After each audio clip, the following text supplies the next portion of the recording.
not for any spectacle, but to see this myself and raise a couple of questions.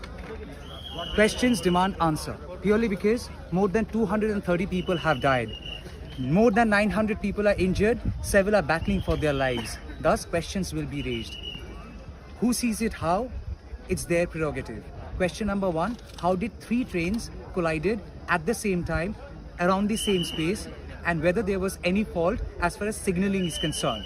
That clearly shows, and what you have gathered from the locals, that the goods train which had come on the track on which Coromandel Express was already plying at a high speed, came a moment when the train had hit the rear of the goods train. With the impact, look there, the engine of Coromandel Express had literally climbed atop the goods train, and the thrust was so high that these these bogies, general bogies, sleeper bogies, which were right next to the engine, fell apart.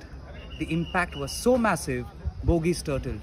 Can you really imagine the very second that happened, what possibly would have happened to those people, those passengers, absolutely clueless that they are alive now? And the very next second, an accident would snap away their lives. Questions would thus be raised. Simply not that.